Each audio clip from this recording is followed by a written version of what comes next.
గంజాయి అమ్మిన, గంజాయి పండించిన ఉక్కు పాదంతో ఈ ప్రభుత్వం అణిచివేస్తాం. ఒక్కరోజు మాట్లాడా? ఒక్కరోజు కనీసం ఆలోచించాడా? ఎంతమంది పిల్లలు, ఎంతమంది నాశనం అయిపోయారు గంజాయి తీసుకొని, ఎంతమంది డ్రగ్స్ కడెక్ట్ అయిపోయి ఎన్ని ఘోరాలు నేరాలు జరిగాయంటే అన్ని ఘోరాలు నేరాలు జరిగే పరిస్థితి వచ్చింది. ఆ పాబ్లో ఎస్కోబార్ అయితే 1985లో సుప్రీంకోర్టులో గెరిల్లాతో దాడులు చేయించాడు. 11 మంది న్యాయమూర్తిని చంపేశారు. ఇది ఈ ఎంపీని కూడా అదే విధంగా చంపేవారు. కనీసం ఈ దేశంలో ప్రజాస్వామ్యంలో కాస్తో కోస్తో చెక్స్ అండ్ బ్యాలెన్సెస్ కోర్టులు ఇవన్నీ ఉన్నాయి కాబట్టి కొంతవరకన్నా బయటపడ్డాం కానీ లేకపోతే ఇతన్ని ఎప్పుడో ఎలిమినేట్ చేసే పరిస్థితికి వచ్చారు.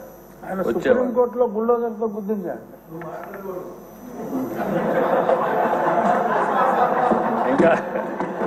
ఇంకా అలవాటు కాలేదు.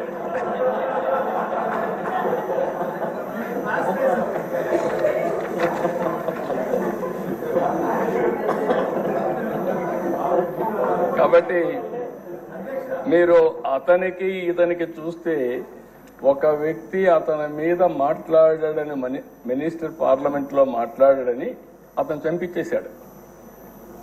ఇక్కడ అదే సంఘటనలు జరుగుతున్నాయి. ఎవరైనా సరే మాట్లాడితే, ఎదురు తిరిగితే, లేకుంటే ప్రజాస్వామ్యంలో ఇది తప్పు అని చెప్పితే ఇంకా వాళ్ళ మీద పడిపోయే పరిస్థితి. శాసిస్తున్నాడు.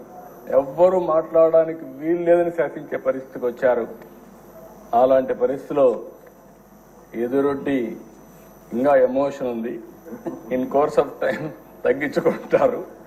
కానీ మళ్ళీ ఈరోజు ఒక పోరాటం చేసి పోరాట యోధుడిగా గెలిచి ఆ కుర్చీలో కూర్చున్న మిమ్మల్ని మరొక్కసారి మనస్ఫూర్తిగా అభినందిస్తున్నాను.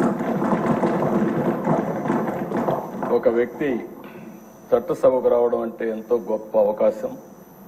ప్రజాప్రతినిధులుగా చట్టసభలకు వెళ్లిన వారు ప్రజా సమస్యలపైన పోరాడవలసిన అవసరం ఉంది.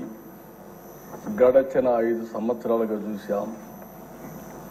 ఇదే కుర్చీలో అంత మునుపు 14 సంవత్సరాలు కూర్చున్నా అదే అపోజిషన్ కుర్చీలో కూర్చున్నాను. ఆ రోజులు ఇప్పుడు కూడా గుర్తొస్తాయి.